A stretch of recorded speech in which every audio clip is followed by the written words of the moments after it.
Welcome to episode 95 of the Character Unlock podcast. My name is Brooker and I am hosting this week, and joining me as always is my good buddy John. Hi. And my good buddy Lee. Hello. I'm not even going to bother introducing you as a guest anymore. You're just here now. Yeah. This is just your life every other Wednesday along with the rest of us.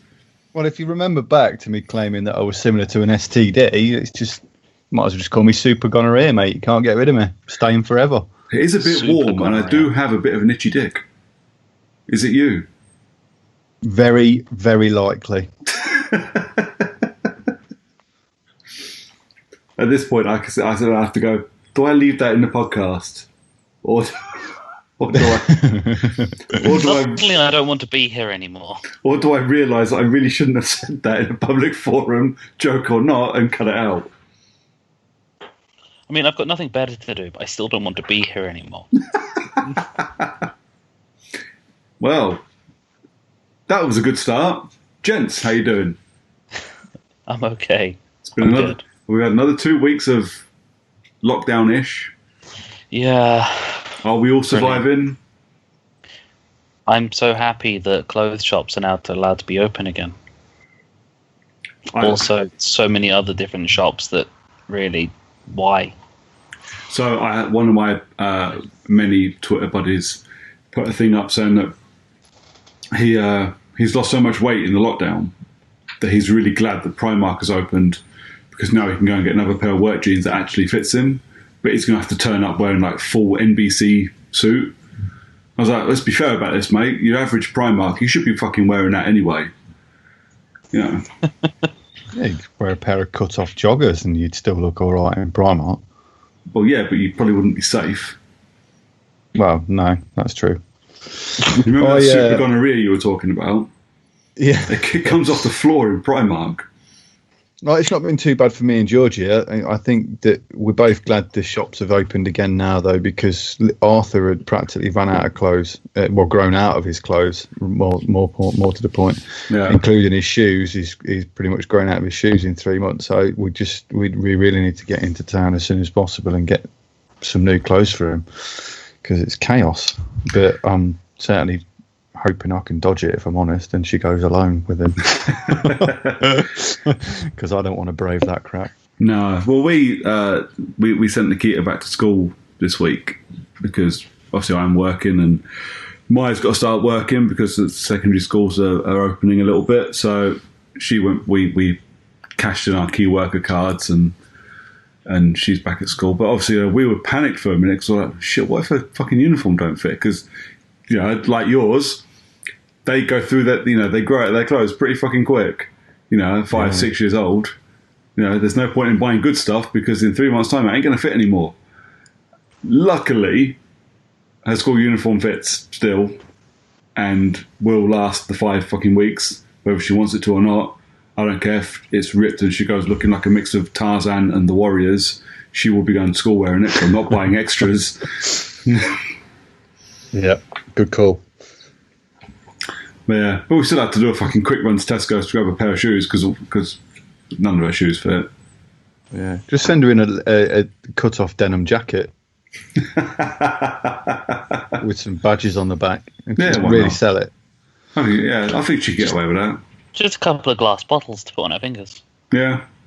Yeah. Yeah. Crazy. It's fun times, though. It's fun times. And McDonald's is open now, apparently. Oh, yeah, apparently. I was literally going to go into work to pick up some bits the other night and to check on my apple to see if it, in the office, see if it had grown into a tree or not. And then I remembered that McDonald's was open and the place where I work's on the same road as 2 McDonald's. Oh, excellent. Yeah, I'll give that a fucking wide berth tonight then. Yeah. So I went in a few days later instead. It was all right. Yeah, and someone had taken my apple and put it in the bin, so there was no tree on my desk, which I was hoping for. Oh, that's a shame. I know. Very disappointed. Yeah. I mean, you started with one apple and you could have ended up with multiple, but instead you got nothing. I was hoping for at least a couple of sprouts, you know. There is a ring. There is it looks like a coffee ring on my desk, but I know it's an apple ring where it had melted onto the desk. So, I mean, that's still there. Nice. Maybe they smelt it, I guess. I don't know. Yeah, maybe those cleaning principles of, deep cleaning everything all the time really should have paid more attention to that apple. Well, they generally wouldn't have gone in a locked office that's been locked constantly because they'd have to go and find the keys. Long story short, someone did eventually. But I think they were borrowing the office. Or they could smell your apple from outside. Yeah. Well, the windows were open. It beats me how long it had been since someone had been in there. Jesus. So, yeah, super fun. Maybe someone just broke in with the window open and just wanted that apple. Maybe they would, yeah, maybe. Or they were just letting the cloud of flies out that had manifested inside the apple. No, I'm thinking someone else wanted an apple tree and thought, you know what, this is the perfect opportunity. This is never going to come around a second time. It's a perfect opportunity. I've just walked into an office that has, it looks like someone spilt some apple juice on the desk and put some pips in it. Yeah. Well, these little things do amuse you when you've sat at home for 24 hours a day. Yeah. So you can hope these things. See, I found my my workspace sense of humour is lacking at the moment with now being at work only every other week. I find myself I'm quite busy at home and I'm quite busy at work, and then when I walk into work and see the other shift have had time to write charming little fucking poems about how we don't do any work on the board, I'm like, fuck you, cunts. I don't see the funny side of it at all. Oh yeah, it's like you're at home getting angry about it. You go to work, you do loads of fucking work, and then the opposite shift do the exact opposite. They do fuck all at home and fuck all at work. But it's the for me, it's the digs. So like, and it must suck because some people who are used to working from home or know how to work from home might like to sit in their garden. Every week that my shift has been at home, it's been nice and sunny, and then the weather's gone to shit when I'm at work. And they're like, I hope it's nice at home, enjoying the sun. I'm like, no, I'm sweating my bollocks off in the corner of my kitchen doing some work. I'm not going out. I'm working. Shitbags. Yeah, I think I'd rather be at work when it's fucking sunny because at least there's aircon. Yeah. But yeah, that's I find my sense of humour about shit like that at the moment. It's just, I'm like, fuck off, dickheads. Yeah, I'm not here for that. If you're not going to say it to my face, don't write it on a fucking whiteboard. The thing is, you can't really say anything because I know it's put there as a joke, and I know it's light-hearted, and I know it's probably not meant as shitty as I'm taking it, but I'm taking it pretty shitty. Balls. Anyways, boys, we have loads to talk about this week, which is a nice change. Because obviously the last time we all got together, we were going to sit and talk about the PlayStation reveal, weren't we? And then it didn't happen. But then we got to the point where we were planning this episode, and I was like, right, do we want to talk about anything about the apart from the PlayStation 5 thing? And John went, I've got something to talk about. I'm not going to tell you what it is. So come talk to us then, mate. Okay, it's incredibly short. So, do you remember during the Xbox Series X launch, and they talked about that game called Grounded? No. Okay, yes. So Grounded was that one where you're playing as like really tiny people in the garden. Pony Who Shrunk the Kids kind of thing. Yeah. Yeah. Shit, who made it? Fuck. I've lost it. It's a studio I know that made it, or studio I like, I think, that made it. Grounded game. So look, or Grounded game, because I can't spell. Yeah, apparently.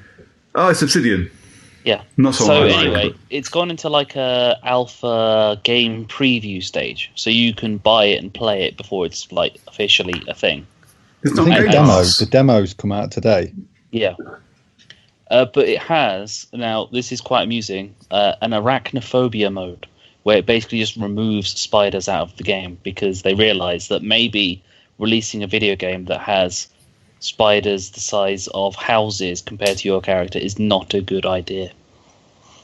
I disagree. There's so many games with spiders in. Well, yeah, but most people that shit.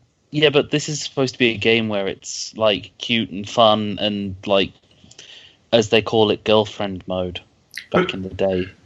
But can you imagine? But there are films with giant spiders in that are cute, fun family films. Jumanji is a cute fun for the original Jumanji. Is a cute, fun family film. It has a giant fucking spider in it. Yeah, but you can hide behind the sofa during that section. This is a video game, Brooks. We've talked about this before. As soon as there's that moment, it's like, okay, yeah, you need to somehow keep watching and get through it. I have to. I'm not sure I agree, but fair enough. Arachnophobia mode. What does it turn the spiders into? I think it just doesn't have them. Oh well, that's shit. Yeah, I'm not entirely sure. It should just make them like big and pink and bubbly or something, and take a couple of legs off because then they're just insects. just a nice fluffy unicorn skin on it instead. Does it do anything with the epiliomes, or is it only spiders? I think it's just spiders. So the epiliomes might still be in it then. Maybe. Crazy.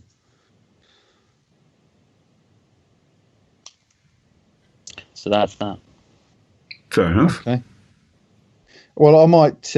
It's coming to Game Pass as well, isn't it? Yeah, I'm pretty sure it's on Game Pass. Yeah, it's coming to Game. I know the demo is available now, and I think the game is coming to Game Pass. And so with that, like, I like the look of it because I watched the trailer of it today when I seen that the demo was available. But it's got that whole build your own base kind of thing in it, and I'm bored of that sort of shit in games, and I try and dodge games that have that in now. Maybe I'll try it because it's Game Pass. I'll wait to see what people think of it. I think the Arachnophobia safe mode is a dial setting where you can turn it up and or down. Turn it up so there's more spiders. No, you turn it up so the spiders become less spider-like, both in appearance and sound. The difficulty remains unchanged. So basically, level 1 is a spider with 4 legs, and then you slowly removes the legs until eventually you get to full, and then just like an orb in the sky. Okay. But apparently there's still the same difficulty, so at least it's quite cool, and it remains that. So there's still the hitbox is still the same. Possibly. Yeah, you just instead you're shooting at Kirby. Yeah, shooting an orb that's floating in the sky instead of like an orb floating in the sky with spindly legs. Can you go up above the standard set though, so that they get bigger and more grotesque and hideous looking, hairier? So you're sitting there in like Fern Gully, the video game, and there's this Dark Souls looking spider coming at you. Yeah, and instead of making like standard spider noises, they're making like fucking demon roars or something like that instead. It's just like where a big bad guy comes into every game and they roar. Every single game, big bad guy comes in, roars before actually doing anything. Yeah. That's what it should do. Change every in-game beastie into a spider. A bigger spider. With that roar.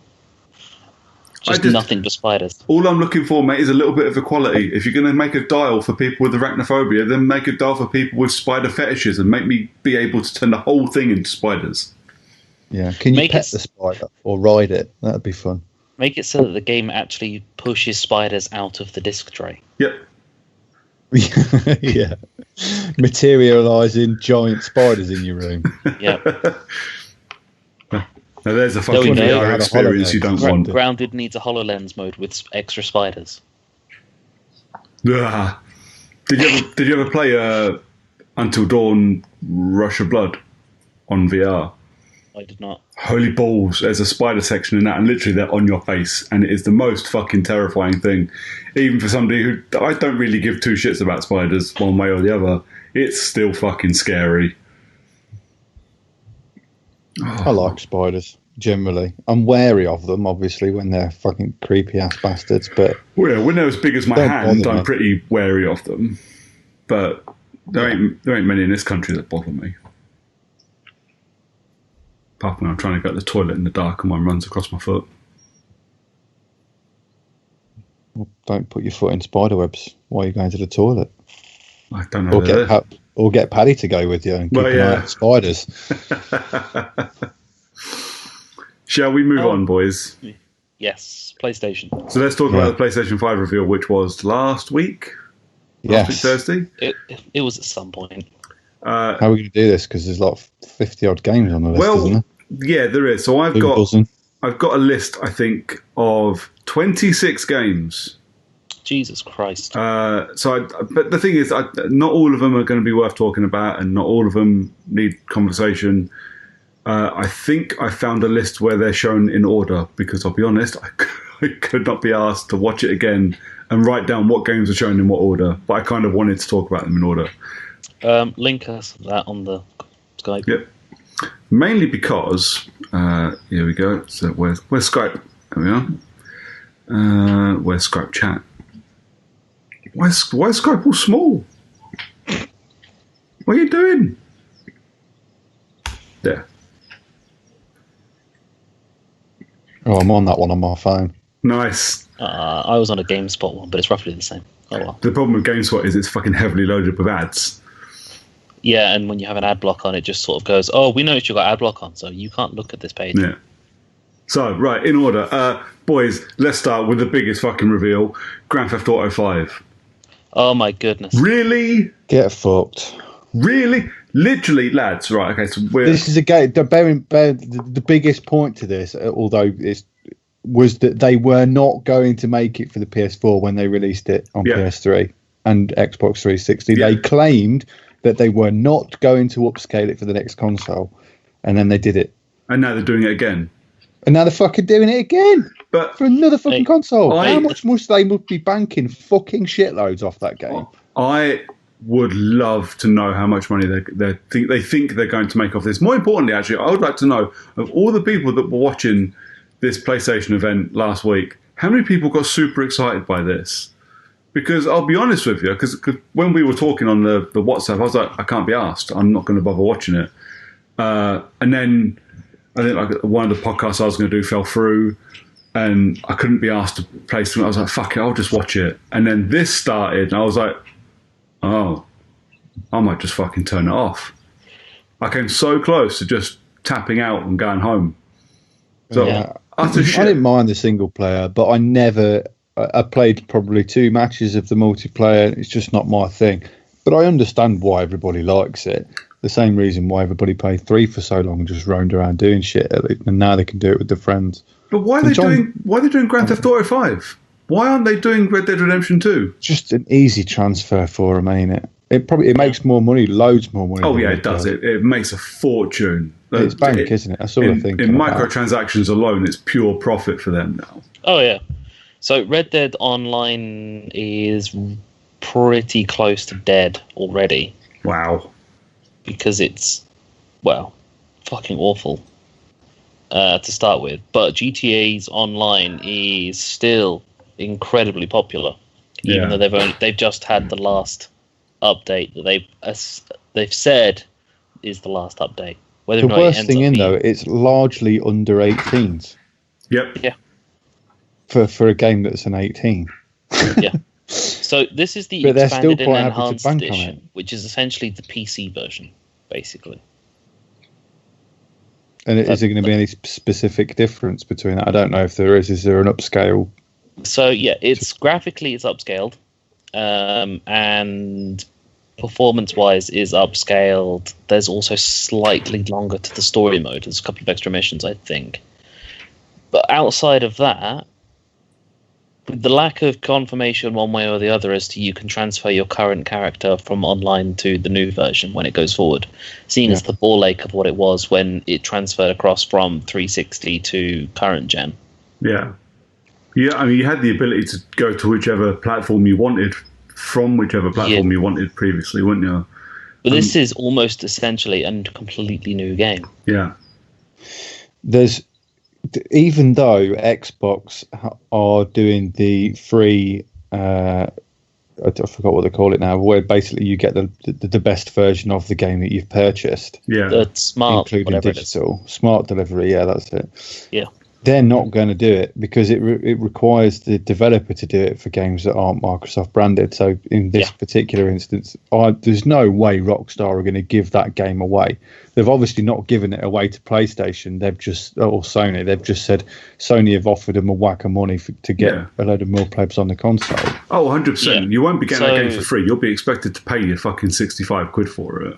GTA Online is going to be free the first 3 months after launch of PlayStation 5. Oh, okay. Because I didn't.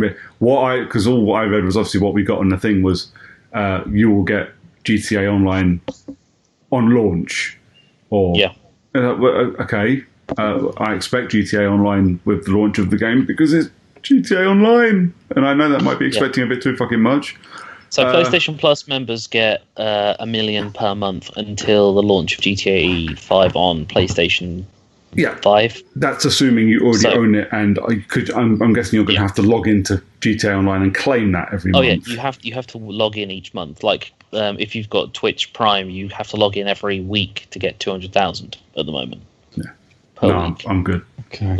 I just don't understand. I mean, it's my own perspective and it's my own way of playing games, but I don't understand GTA Online. Is there something to focus on? Is there something in particular to do? A story to follow? So yes, there is a series of stories and missions to follow in heists. It's a odd MMO experience because you play in an online area. There's in lobbies of 28, I think is the maximum, where it's you plus whoever you have to be playing with. You can play. It's better to play with friends, obviously, rather than randos. But that's the same with almost any game. Every game. Yeah. Not almost. It's just better with every game. You kind of just follow a story of your character being the voiceless, mute motherfucker that is every fucking game, and playing through the in-game story. So it starts with just doing missions. You slowly earn money, earn ranks, and then unlock newer missions. There are jobs to do which are just standard, like competitive multiplayer racing, or like doing weird fun things like parachutes. You can play the actual competitive multiplayer stuff, which isn't really competitive in any kind of way. And then slowly they've added more and more content, like heisting, other new missions to do.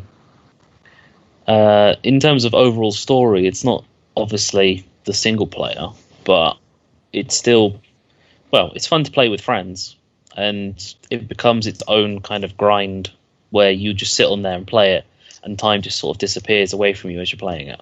So before this call, I was playing GTA 5 online just because it was something to do for a couple of hours while I couldn't be asked to play anything else.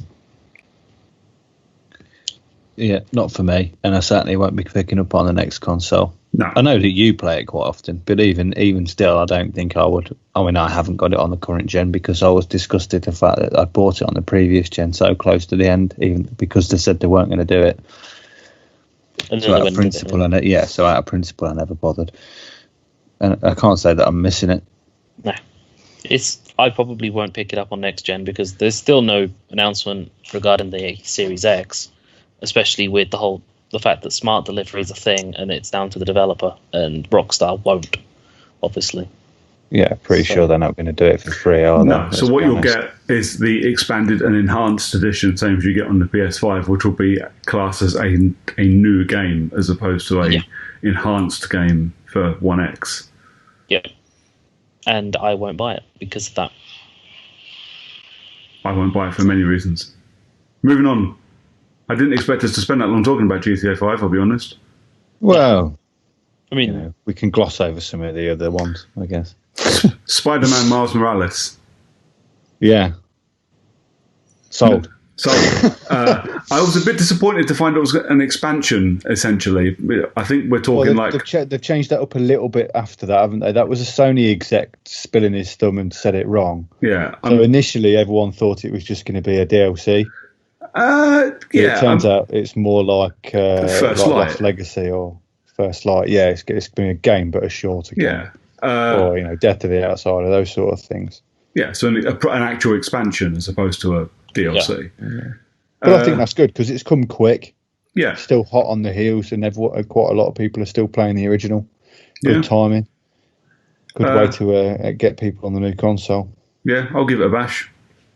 Definitely, yeah.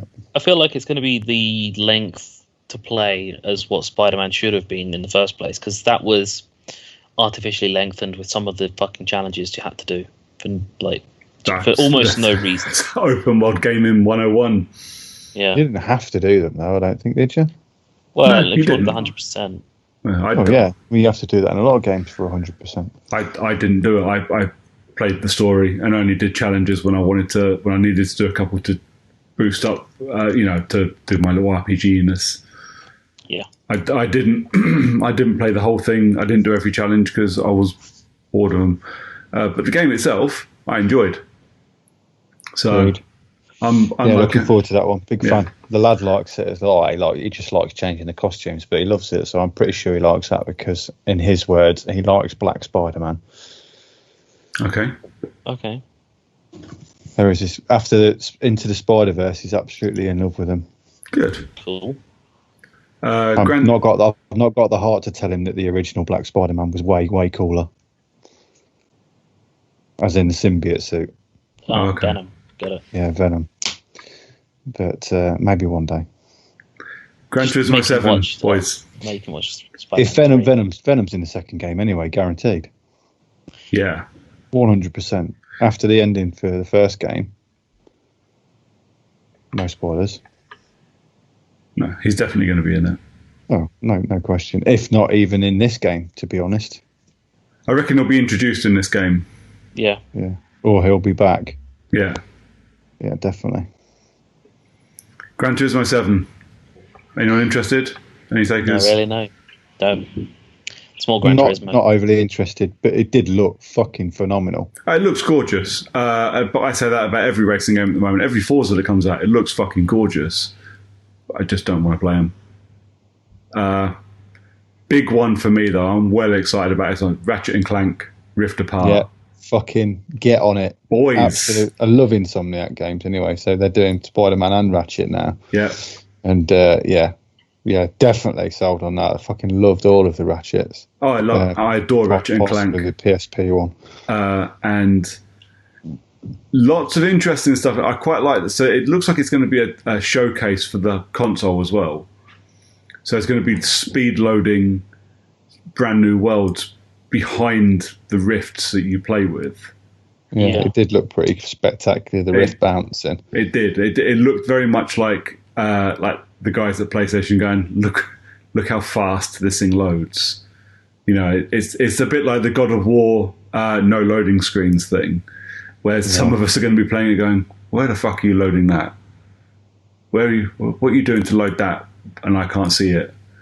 But it looks phenomenal. And it's got a new what are they? Lombax. Lombax. Thank you. Do you know what? I don't think it's a new one. No? I know that it's new in picture, but I think that's Ratchet. Have they Because confirmed it's a chick? Yeah, they've confirmed it's a chick, but they're bouncing through dimensions. Yeah. So that could just be an alternate universe, version of Ratchet. Yeah, I suppose. And then he'll fall in love with her and have his own grandkids or some crazy shit. Fucking hell. Ratchet and Clank Redneck Adventures. Yeah. Ratchet and Clank. Fucking yes. Yeah, they're sold on that. Loved it. Looks gorgeous. I love Clank. I love the humour in Ratchet and Clank games as well. I love it. I'm well excited for that one. What's next? Project Athia. Don't recall it. It's a Square game, isn't it? Yeah, it's a Square game. It was a. I'm guessing Project Athia is a working title, so this thing doesn't even have a name yet. I don't know. I don't know what to say about it. I can't recall that one. That's okay. It's like a fantasy-looking thing, wasn't it? It doesn't matter. Yeah. Cat Simulator 2021. No. Yes. Yep. Oh, really? No. Oh, come on. I mean, what are you gonna do? Fucking sleep for 18 hours a day? Fuck that. No way. Cats are dicks as well. Like, you've already had Goose Simulator and they're notorious dicks, but they're not asleep for 3/4 of the day. Oh, come on. Stray looks hilariously fun. Just because you're playing as a cat bouncing around and you have a backpack. No. If it's a free game where I can just walk around being a cunt, like kicking people's drinks into their computers and shit, I might play it. But It's Well, good literally news, the 'cause whole game GTA is going to be 5 is knocking gonna be things off free. tables. yeah, Yeah, well, yeah, but it's gonna, literally the whole game's going to be people the cat knocking things off tables and sleeping and regurgitating shit in your house yeah, puking up bits of, and licking your own arsehole Yeah. and walking around making sure that everyone else can see your arsehole. Nah, it's just Brooker Simulator 2021. Yeah. And not see you're an arsehole, just see your arsehole. Yeah, I Do heard. both. Oh, I don't recall ever seeing it. If I'm honest, I'm disappointed now. You weren't You looking were hard very enough. drunk. Oh, was I? Yeah. That's a good way of getting rid of shitty memories, I suppose. Shitty is the operative word there, man. I'm telling you. Oh, I know. I used it on purpose. Next up, first new IP that actually I'm well excited for, Returnal. Yeah, looks tight. That does. So I that, don't remember it. so this Groundhog is Day. this is the live, die, repeat Edge of Tomorrow thing. Oh, Yeah. okay. It looks like Edge of Tomorrow meets Event Horizon. Yeah, it did, didn't it? Event Horizon, definitely. I got that sort of vibe from it. It's got kind of like creepiness. It's almost got like Control vibes, I thought. Yeah, I got kind of a Control / Prey kind of feel from it. Yeah, I think that's probably going to be on the boundary of my heart's palpitation level. yeah, But it looks so good and so much fun that I thought, I'll buy that one anyway. yeah. That's a day one for me. That looks 100% up my street. But no release date, no nothing. Not even a hint, I don't think, if I remember rightly. So we could be waiting a while for that. Not a sniff. Sackboy's Big Adventure. Yeah. I love the first one. I grew tired of the second one relatively quick. Is there a third one? I don't think I've played this. There is a third. Yeah, there is. There's one with all the different. I've not played that one. So I've not played I'm number not 3. expecting to play this one. I really enjoyed number 1. I liked number 2, but number 2 was just more of the same. And number 1, as fun as it was, wasn't good enough to just give me more of that without evolving it somehow. So I'm pretty sure Sackboy's Big Adventure should be right up your street, Lee, because it's a 3D platformer. It's literally playing like Mario Crash Bandicoot, but with Oh yeah, no, I love the game. Don't get me wrong, I love the main game, but I got bored. Like with 2, I got really bored of doing the collectibles and scouring for. I think I had it on a Vita though. That's why, and then scouring the net for ages trying to find decent maps to play, and I just got bored of it. Yeah. I mean, maybe I'll give it a bash if it comes down in price on PS5. Because I imagine it will look good on PS5. Yeah, it'll be part of PS Plus games like after 6 months. Probably, yeah. For me, I think it's a must buy. I think it's been long enough since the first or the second one for me to jump in and have a play. But also, I think it's the kind of game I can hand Nikita a controller and we can do the co-op bits together. Could be a laugh. Oh, yeah, definitely. I mean, if it's a release game, I'd probably get it if I buy a PS5 on release. Yeah. There's just never that many things out, and I know that I can keep it going for a while. Yeah. Plus, especially if it's a release game, you'll get a lot of people making a lot of maps. Yeah. So that would be an advantage for it. Destruction All-Stars, which just looks like Shit. Overwatch by way of Rocket League. Fortnite, yeah, Rocket League, same old story, ain't it? It's just another one they're going to try and reel kids in with. Yeah.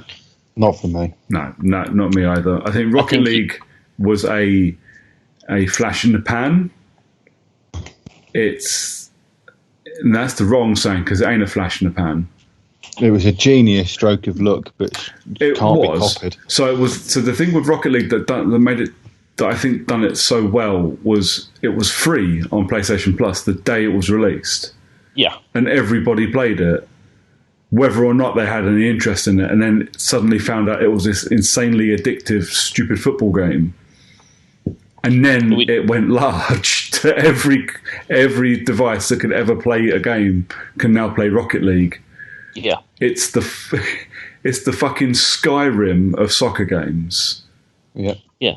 And to be fair, Fortnite is for lack of a better term, it's by far the best in terms of user base, it's the best battle royale game. So having a combination battle royale, car soccer, car combat, Vigilante 8, fucking Twisted Metal, massive combo game. Yeah. You're going to put that all together into one thing. This game could be amazing, but using the word All Stars feels like a bit of a cheat. Well, it ruined. I felt disappointed with it when I started seeing people jump out of their vehicles and running around. Yeah. If they'd have kept it as a battle royale game but Twisted Metal, you'd have had me a winner. Yeah. No question. But as soon as I started seeing stupid shit like that running around and stuff, I thought, yeah, that's probably not for me. You need to have people jumping out of their cars and dancing, because that way you get Fortnite dancing and TikTok dancing, which is a big thing these days. Yeah, definitely. Yeah, it's how you sell more stuff, isn't it? So, yeah, I don't think that's for me. I'd much rather have Rocket League expanded and enhanced, please. Next one up is Kena, Bridge of Spirits. Yep. Which I looked at that and went, this is right up Lee's street. And then you text and went, looks great. This is mine. I'm having this. Yeah, I thought that looked amazing. That's right up my street, as you said. Yeah, looks okay. If you come back and tell me it's amazing and I can grab it cheap or free, I'll probably play it then. But it's not my game. It's not my kind of game. Yeah. Well, then I will keep you posted. What is Goodbye Volcano High? I feel like that is one of those anime-looking ones. It was the animated one, wasn't it? Is that the Persona-looking thing? Yeah, weird animals that are humans. No, switched off at that point. Yeah, I think I glossed over that one and only just came back around for the next one. Oh, but come on, Oddworld. Oh yeah, everyone loves a good Odd. I almost forgot seeing it until the final swing around where they showed off all the stuff. Yeah. No, like in quick mode, and I was like, I don't remember seeing an Oddworld game. Oh wait, no, yes I did. I missed the gameplay bits, but seen the bit where he goes to cut his bands off his mouth and thought, oh yeah, another Oddworld game, that'd be good. Yeah. Because I thought they ruined it with Stranger's Wrath or whatever it was called. Because I thought they'd moved away from what it was supposed to be. I don't know if I played that one. Munch's Odyssey wasn't great, but it wasn't. At least it wasn't too far removed from the original Odyssey and Exodus. Yeah. And this is clearly a return to Odyssey Exodus style. Yeah. So yeah, great, sold. Yeah, I'm all in for a new Oddworld, absolutely. So next on the list, I want to talk about this one a little bit as well, is Ghostwire Tokyo. So I'm going to cut you off, and I'm going to say this is a game that I'm both excited and terrified about at the same time. Why? I don't understand. Because, excited because it's set in, Tokyo, Japan, and it looks really cool because of that. Terrified because it's fucking scary. I mean, it doesn't look scary. To you. But not even remotely. It doesn't even look like I'm just being a horror guy looking at a horror game and going, nah. To me, it didn't look scary. Someone just clicked play on the trailer. Yeah. But my phone isn't connected to these headphones in any way, shape, or form, but it started playing into the headphones. That's weird. That's fucking utter bizarre. I've no idea how it did that. Sorry. I was like, Lee's going to get 17 seconds into this trailer and think, you know what? No, this game's not for me. I mean, it does look fun. But the thing is, I don't know. It doesn't look like a horror. I think, I could be down with that. I don't see any horror in Ghost. So when they first announced it, so we saw it E3 last year. I'm pretty sure it's the Bethesda conference because Bethesda producing it because it's a Tango Gameworks game. Looks very Blade Runner. It does look very Blade Runner. It looks very Blade Runner with a mix of anime. It looks like that new Ghost in the Shell TV show is what it looks like. Yeah. It's not what I was expecting when we saw the reveal trailer last year. I don't know if you guys remember, we had that super hyper chick who introduced it. I cannot remember her name, and I feel really disrespectful for not remembering her name because I thought she was really cool. But she then left Tango Gameworks because I think she had like creative differences with Shinji Mikami. Which, on one hand, I'm like, you're not allowed to argue with Shinji Mikami because he created Resident Evil and Evil Within and Dino Crisis and God Hand. This dude knows his shit and is an absolute legend. On the other side, when I heard that woman talking last year, I'm gonna have to go find her name because I feel like a right cunt not knowing her name. She seemed so excited because she was directing it. Like Mikami was on as producer, but it was her game. She was the game director, and she's left. And now Ghostwire does not look like what I expected when we saw gameplay. I don't know. I'm not. It looks like fun. I don't know if I'm sold on it though. I think it looks like one of those games I'll wait for the reviews or wait for videos and to see if I'm going to want to play it or not. I want to take it on somebody else's advice. It don't look like something I'll buy out of the bag. No, it's again like he's one of those guys that I like to support. Like I bought most of his games, including Evil Within 1 and 2, and I've never finished Evil Within 1 because I couldn't fucking get on with it. But yeah, I was so excited for it after E3 last year, and then when the video started, I was like, oh, it's going to be Ghostwire, and it's going to be great. And I was like, what the fuck is this? Why does it look like Big Hero 6? I don't understand. But that's just me, Everybody else seems to be really digging it, so that's great. I was a bit gutted, to say the least. But we'll see. We will. What is Jet the Far Shore? I do not remember this one. No, me neither. Space. Oh, is this the thing that looks like you're playing the game looking through a lens? I think so. Crap! It's made by quite a well-known company as well. Google, you're not helping me at all. Super Brothers games. No, I'm not googling too much into this. Yeah, it's the thing. It looked like you were going across all these beautiful otherworldly vistas, looking through a camera lens or a telescope lens. Sounds weird. Not sure. Don't know. Need to see more. Godfall, third-person hack and slash from Gearbox. So it's a Gearbox game, so it could be anywhere between good and absolutely abysmal. It's a Gearbox game, which means I'm going to let somebody else play it, and I will play it if they say it's really, really good. Isn't it online only? It Destiny looks style. Yeah, it looks like the kind of. If it is, I'm going to give it a miss. If it's not, then I'll give it a go.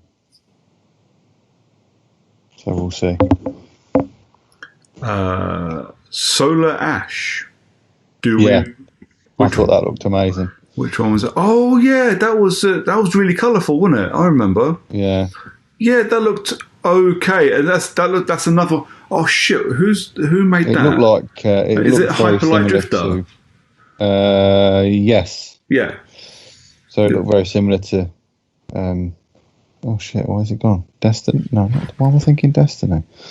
Fuck knows. I can never remember the name now. You wear a scarf. Fuck.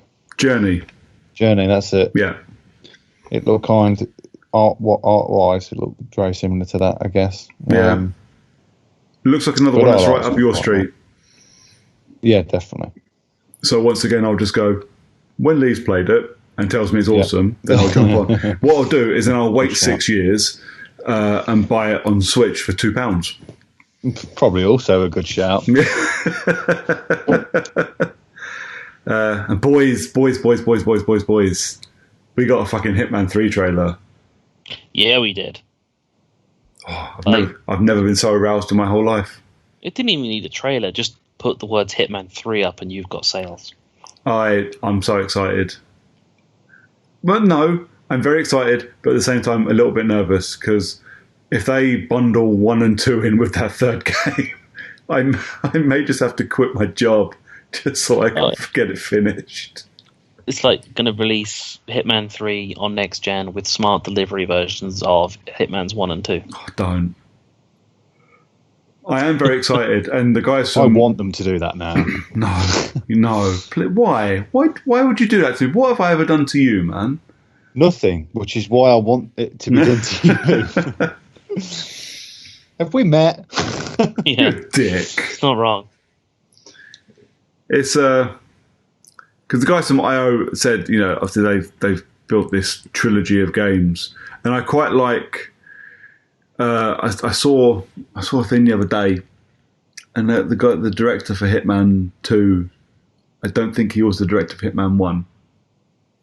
But I was saying, obviously, the work that went into Hitman 1, creating this platform where you can just add in levels and it becomes a Hitman level, basically meant that Hitman 2 could be thrown out with a few tweaks because all they had to do was basically build textures into an already existing platform.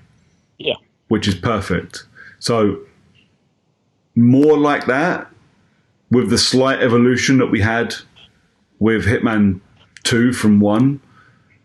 Things like the hiding in the grass, which you didn't have in Hitman 1, but you did in Hitman 2 and was a godsend when you were trying to sneak around. But I'm very excited. Good. Very excited. And very well should be. And it comes out in January, so that's my 2021 sorted, boys. Yeah, just all of it. Yeah, pretty much. Not just 2021, but that's 2021, 2022, 2023. Up until the point you 100% the game, including DLC, as it comes. All of my effort not to put Hitman 2 back on after seeing that because I was so excited. I was like, I just can't, because I'm never gonna do those sniper assassin maps. I'm never gonna get the achievements for them. I just need to stop fucking trying. Can you get any of those achievements that you need with co-op? No. They're all challenge based and Silent Assassin on them, which is Silent Assassin. I mean, you've played those maps. Silent Assassin on those maps is tough, man. Yeah, and you've only got 10 minutes, and you can take your time, but one fuck up and it's all over, and it gets quite frustrating. Yeah. Good luck. Yeah, well, this is it. I'm not going to do it. Not going to bother. Yeah, you will. I'm going to move on. And we're going to talk about Astro's Playroom. Bring it on. Don't remember it. Did you do the Playroom on the PS4 when it came out? No, because I thought it was shit. It was fun, man. Playroom was cool. I loved it. And my kid loves it as well. It's great. Yeah, I don't have a child. Maybe I missed something. Well, maybe not. Maybe I just enjoyed it and you didn't. That's okay. Also possible. No, it's silly fun. For me, it was a bit like Wii Sports. It was that game that comes with your box to teach you how to use all the newfangled things on it. So, okay. Not that I need teaching how to use a controller or a touchpad, but it was a fun little game. And I still have the dynamic Astrobots background on my PlayStation because it's got just the little bots in the background, and occasionally they wave at you, and Nikita will sit there and stare at them for ages, waiting to wave back.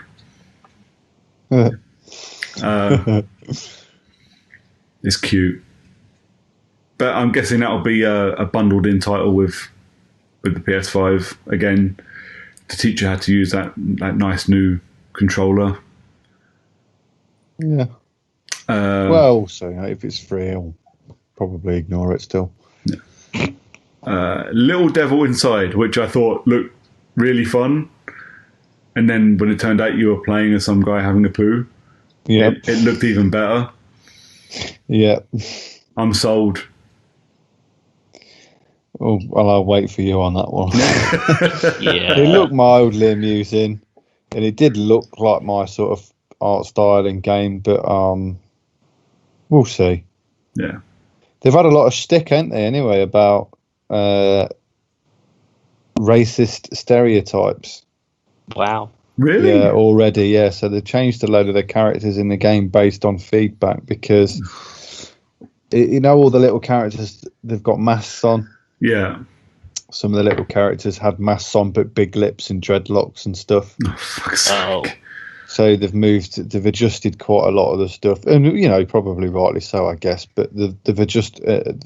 They said, "Oh, we're really sorry. This is our first game. We've basically just made a game with loads of cute masks and stuff. We didn't realise, or we weren't really aware that there would be any stereotypical connotations to these images, and for that we're sorry." So they've made alterations to the artwork. Well, and fair play to them as well that they've made the effort to do that, rather than just going, "Oh, piss off." Yeah. Well, fair enough. We had NBA 2K21. Move along. Yep. So I'm probably just going to buy NBA 2K21 just because I've actually enjoyed playing NBA 2K20 from it being on Game Pass, more so than I've enjoyed playing FIFA this year. So that'll be my next sports game, I guess. Fair enough. Yeah. What else we got? Bug Snacks. No. No? Don't fancy PlayStation exclusive Animal Crossing wannabe? No. No. With a weird Australian character. Yep. I'm not buying another Animal Crossing either, so I certainly don't want to get any tropes similar either. No. Demon Souls Remastered. Move on. Yeah, not for me. Yeah. Fair play to everyone who loves that shit. I've played Demon Souls. It is hard as balls. I am not fucking playing it again. But the inner emo in me loves that fucking artwork. Like, those monsters look fucking great. Oh yeah. And I kind of want to play it. Amazing. I kind of want to play it just so I can see those monsters in beautiful HDR. But I am not putting myself through that again. I wanted to kill myself playing Demon Souls. I won't do it again. Demon Souls is the reason I don't play Dark Souls, and will never play Dark Souls, and probably will never play Bloodborne either. Fuck. They're looking great. I'm disappointed that I won't play them because they do look stunning. They're just, for me, they're abject lessons in annoyance. I don't need to be beaten up over and over again and told by the game that I am utter shit. I already know I'm utter shit, which is why I don't play them. Next one that got me super excited, though, Deathloop. It's like a weird Neo Tokyo assassin game. It looks like Dishonored in a neo-noir setting. I'm 100% here for that. I love Arcane. I'll play anything Arcane makes. And I've been excited for Deathloop since they showed it at E3 last year. So it was super cool to see some gameplay, and I am very, very, very excited. But I'm looking forward to it too. Mostly because I do think they make good universes. So it'd be really nice to see a new one. Yeah. So it's the guy that introduced it, I want to say the French guy, but they're a French company, so it doesn't fucking help at all. But the guys they had on stage last year when they introduced it, they're like the company directors now because the main guy left after they finished with Prey. He left. So this is their brand new game, and the thing is, they're not really thinking outside the box. It looks like Dishonored. Yeah, of course. But I'm not complaining about that because Dishonored, I think, is amazing. And Dishonored plus time looping, and it does look like it's going to have two very different looking campaigns in it as well. I was quite surprised that there was a second time loop game in the same set. Yeah.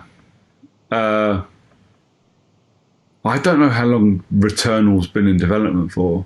Or well, they wouldn't know with each other, would they? Really, I suppose. But they do. You would find companies do tend to avoid doing stuff similar to other people, just so that they don't get, after things like, imagine being the guys that made Prototype and then putting it out 2 weeks after Infamous. That's got to suck, man. Yeah. So, but Deathloop looks great. I'm well excited for that one. There were a few games on that list that are take time off of work worthy games for me, and Deathloop is one of them. as was the next one. Oh, boys. I got so excited. No. Let's skip. I peed. Yeah, move along. I may have peed a little watching this trailer. As I'm watching it, it. going, this looks really cool. This looks kind of scary. And about 20 seconds into it, I looked at Maya because Maya was kind of half watching it with me. I was like, is this fucking Resident Evil? Is this fucking Resident Evil? And it looks so fucking scary. It looks so good. And I did watch the trailer, and yes, it was fucking scary. And if I'm absolutely honest, I broke out in a sweat before the end of a 1 minute trailer. Wow. So you're not going to be playing Resi 8 with me then? Probably not. Not even a little. Like, Paddy will have to physically be with me. I'm sure he would. You'd have I'm sure he'd oblige, just as an excuse to watch someone else play Resident Evil. Because I watched his stream afterward. I watched it because he'd live streamed the PlayStation thing, and I watched it the next day. And I'm pretty sure he cried when the Village trailer came on. I will. Paddy, put me up for a night. I'll come and watch you play it at your house. Otherwise, no, probably not going to be for me. I really don't. It looked fucking Bob scary. Did you play? I don't suppose you played 7 at all, did you? No, I did not. No, I did not. I've got no one to sit and cuddle me while I'm playing it, mate. Well, you're only up the road. I'll come cuddle you if you need someone to cuddle while you're playing, mate. Simple. I don't mind watching. I loved Resi 7. It scared the crap out of me. Resi 7 is so fucking scary. But that's what makes me super excited. Super excited for number 8 because again, you have to play on, or you have to put the game down. You can't just look away, and I can't wait. It's going to be so good. If they said that it's going to be VR as well, I presume they're going to push for a VR as well, aren't they? I don't know. So that they seemed really they didn't mention VR at all in the PlayStation 5 thing, did they? They showed off all these new peripherals and that. New peripherals. They showed off a camera. But they didn't mention VR. So there's always been the conversation that it's going to be VR compatible. So I hope it comes with VR because Resi 7 in VR sold that headset to a lot of people, me included. I bought it so I could play Resi 7 and then never finished it because it's so fucking scary. I hope it's in VR. I want it to be in VR. One way or another, I will be buying a VR headset with my PS5 because I want them to push that tech once they've got that PS5 power. I think it'll be a step above, and I think it'll look really good. But yeah, Resident Evil 8 Village looks like a direct follow-on from 7 as well. Ethan's the main guy from 7. So I am very excited. Very, very excited.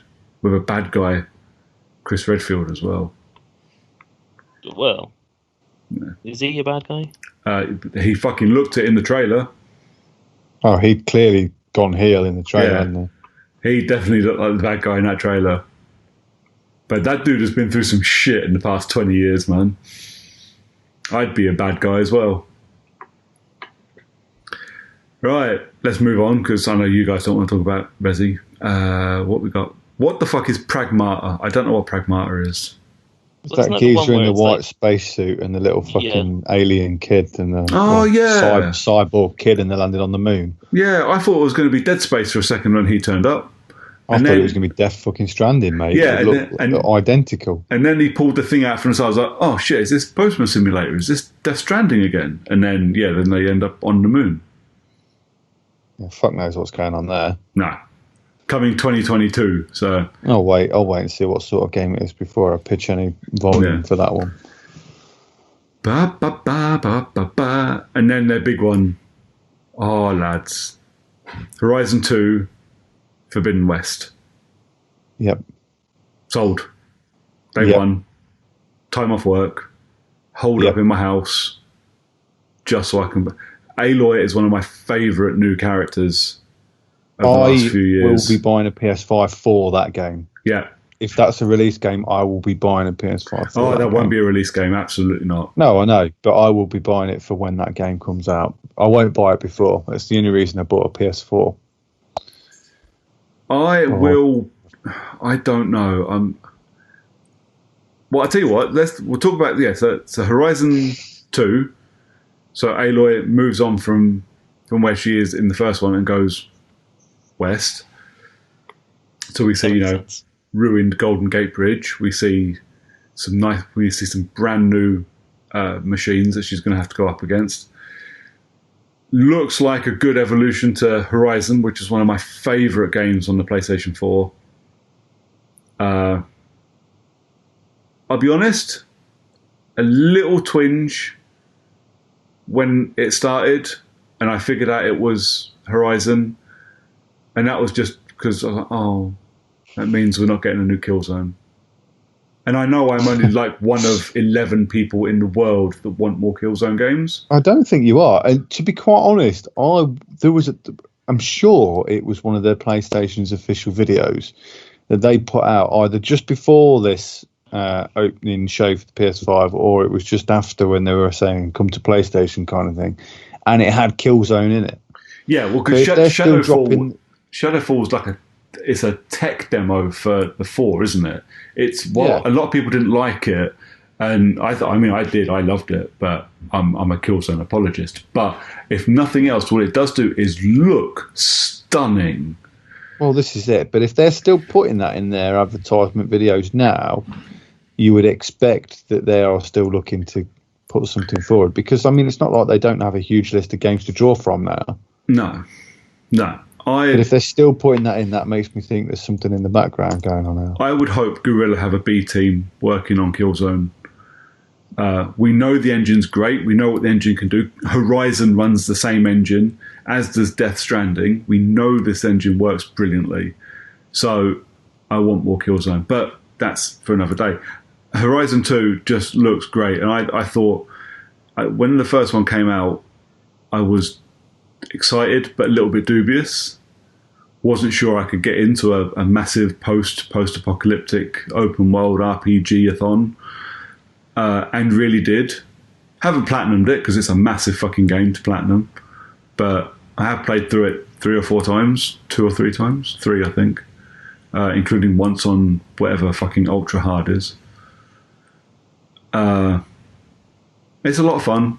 I really like Horizon. I really like Aloy, and I'm really glad we're getting more. We'll get to spend more time with her, and and it all looks gorgeous. Yeah. Can't fucking wait. Yeah, looking forward to that. It's one of my favourite games from this gen. And then we got the PlayStation 5 reveal. Yeah, we did. What the fuck is that? That was my phone going off. Someone's just texted and I forgot to silent my phone. Digital version. I do not like the PlayStation 5. I don't like it. I don't like that and the Series X are advertised as vertical standing consoles.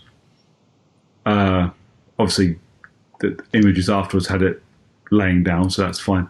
But one, it's massive.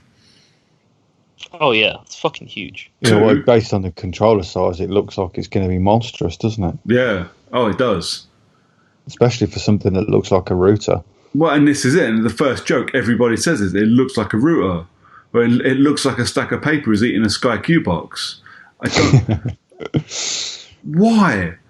And I understand you need to build this stuff to look, for things like airflow and that, and you want to do something to make it stand out, but it looks hideous. It looks fucking horrible. And it's not smooth plastic either this time, either. Did you see the images afterwards? People had high-res and scaled the images, and it's bobbled. Oh, great. It's like plastic bobble texture. It's not smooth. I don't it's mind basically that. Like a cheap controller back. Yeah, I don't mind that so much. So it won't show up dust quite as easily, which I'm guessing is why they do it. Because do you remember the PS4 when it first came out, that shiny side of it? Oh yeah. No matter what you did, man, you clean it all off. 6 seconds later, it's dusty. Well, isn't the PSVR like a weird white? It is, yeah. It's got that kind of bubbled feeling to it. It's not, but it's smooth, but it's not. It looks like someone just took a slight bit of sandpaper to it.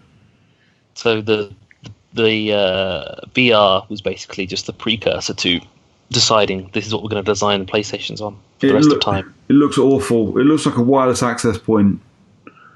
I don't know what they were thinking. I genuinely don't. And I sent you guys a comparison thing, didn't I, with the sizes of it compared to all other consoles, and it's monstrous.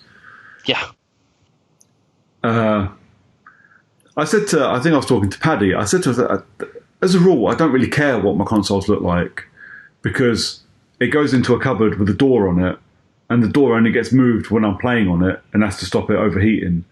So it's not like the thing's going to be sat front and centre in my living room, as a fucking talking point. It doesn't matter to me, really. But at the same time, it still looks fucking hideous.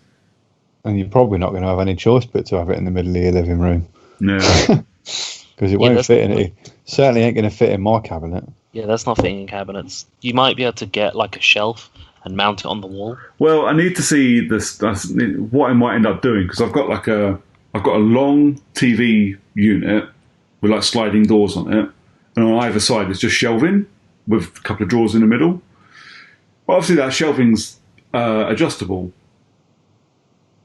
At a push, if it would fit, or if it won't fit laying down, I could just take the shelves out and have both that and my Series X standing up inside it. It ain't going to be that big a deal. And again, I don't have to look at it unless I'm playing. You could probably use it as a shelf to mount your TV on. Yeah.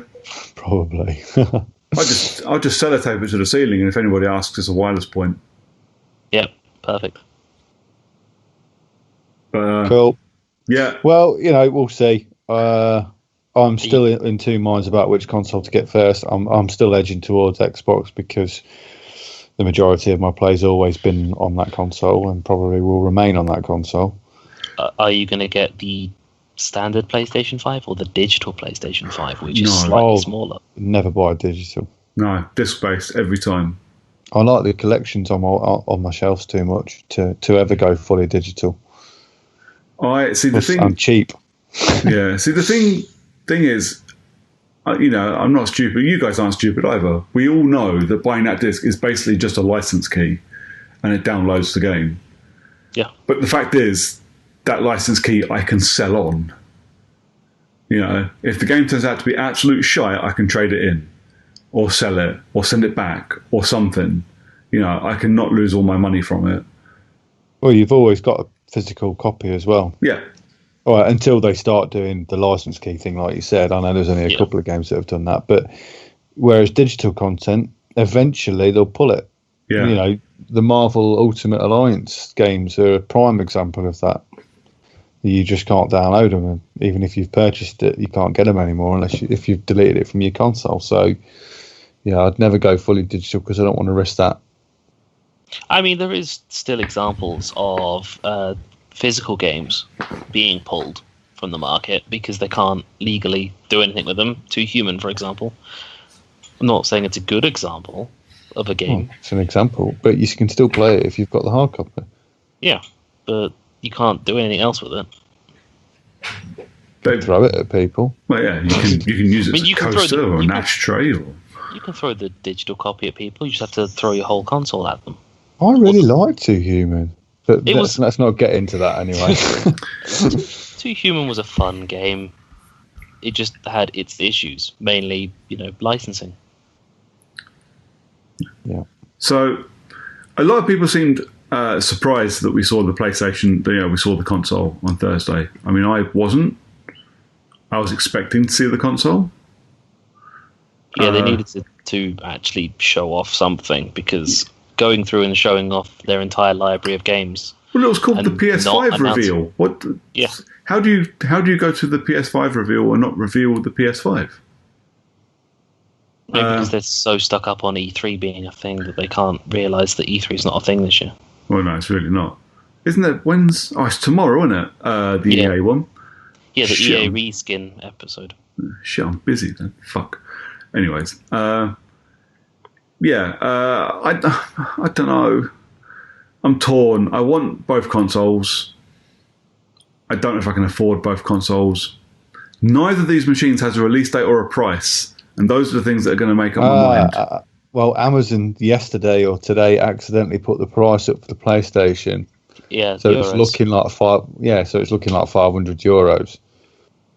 So my guess after this was $499 for the discless, so they can advertise it as from £499. Yeah, and then obviously you'll get a premium for the disc one. But again, I want a VR. Depends on the games. Microsoft need to push a game or two to convince me to buy, because as much as I love playing on my Xbox, and I've spent a lot of money on like peripherals and that will work on the Series X, if you've got no games that I can't also play on the PlayStation 5, the PlayStation has Spider-Man and Horizon. You know, these are games that swing me towards Sony quickly. Yeah. I believe. I'm expecting Microsoft to come out with something. They've bought a lot of IPs over the last few years, so I mean, I'd expect something to come out. But they were claiming that, you know, I remember reading somewhere that they were claiming that, you know, quite a few of the games that come out will be cross-console. So we'll have to wait and see. But then the advantage that the new Xbox is going to have is you can continue to buy games on your Xbox One. Yeah, which is another likely reason to be cheaper. Which is another reason I'm not too worried about upgrading to a Series X if I end up choosing going for a PlayStation 5, which I probably will do again, you know. Yeah, Horizon. I'm hoping that it comes as part of the advertisement for the game. That, you know, like on the disc, you go to the sort of the description, it says 2-player, blah blah blah. And I'm hoping that it'll have that same thing on it, where it will say Smart delivery. Smart delivery. Yeah. Right, so that you know which, you know, you can have a look at the games that you want to buy for the for the Xbox One, and see whether, you know, it helps you sort of push towards that decision of which console to drop for first. Yeah. So the whole smart delivery, Xbox One X, Xbox Series X, and them saying that every game that they release will come out and it will still be playable on the Xbox One in some way or another. It's kind of a forward-backwards compatible thing that they've got. I think that they're kind of pushing that they're not interested in selling that much hardware, and they just want people to be playing on Xbox. Plus the whole xCloud combination, and just in general, almost every game coming on the Xbox is going on PC as well for first-party stuff. Especially with the whole Game Pass thing. I don't really know when it comes to which one I'm going to buy. Probably the Xbox, because that's where my friends are. Yeah, see, I don't have any friends. That's true. Zing. But in a generation where there's more cross-play, could be. It might not necessarily be in your interest to buy a Xbox if every PlayStation game exclusive is phenomenal and every game that comes out on the Xbox is also on the PlayStation. Yeah. If you've got cross-play for the co-op stuff, or just play Rocket League. Yeah. I mean, but the thing is, you know, obviously we've been playing co-op stuff all year, you know, because we've made a point of doing it. But that's pretty much it. That and some Rocket League with my work buddies. It's the only multiplayer I've done all year. Yeah. Or for the last year. Almost for the last 5 years. Like, I can't remember the last time I saw you play actual multiplayer stuff outside of when Killzone was a thing. Well, yeah, Killzone was my last big multiplayer thing. And before that, it'd have been Battlefield 3. 4. Battlefield 4. Okay. Battlefield 3, 4, Killzone 3, Shadowfall, Killzone Mercenary, which I played online quite a bit, even though it was on the Vita. But yeah, I don't, because those aren't the games I play. So I am quite happy. Well, no, I'm not happy to, but I'm willing to sacrifice the occasional bit of co-op with my buddies if they're playing on if they're only buying Xbox, because the big single player games I'm desperate to play, things like Horizon, are only going to be available on the PlayStation 5, and that makes it worth spending the money on the PlayStation and maybe holding off buying an Xbox One. But again, it depends on costs, depends on release dates, depends how much I can trade my old consoles in for when I do it, because I'm not precious about my old consoles anymore. The second I go to buy a PS5, my PS4 will just get traded in against it. And the only actual thing that changes is my Xbox One will probably go on eBay because it's the Project Scorpio one, and I'll probably make more selling it on eBay. Maybe. Interesting. Yeah. Should we move on then, boys? Or do we want to keep going? Have we got anything else to say about the PlayStation 5? No, I don't think so. Do you think they did a good job Thursday? Yeah, I think so. Hard to say what they've got sat around that they're not showing. Yeah. I know that I know that they'd edited out a video specific time length, and so it'd be interesting to see what they've got. I don't think they've shown all of their cards. Of course not. I was certainly surprised not to see a Final Fantasy of some description, because it's like Sony things always have a Final Fantasy of some description. Yeah. But Smart maybe delivery, now Final Fantasy 7. Oh, yeah, but Final Fantasy's now multi-console, isn't it? Yep. Well, so maybe they were trying not to show too many of their multi-platform games on their thing. I don't think many of them were multi-platform, really. No. Final Fantasy 7 Part 2 coming 2025, only on PlayStation 5. Brilliant. Plenty of time to save them. Yep. Oh. Good stuff. Let's talk about games that are out now then, boys, and let's have a chat about the games we've been playing. Yeah. Who wants to go first? Lee's turn. Okay. Go on then, buddy. So last time we spoke, I have since finished Outland. The last couple of bosses on that were fucking ridiculous, but they were a lot of fun. It's quite difficult to keep track of those sort of games, because it's the one where you're switching colours to dodge. So obviously, if you're red, you can walk through red balls. If you're blue, you can walk through blue balls, so on and so forth.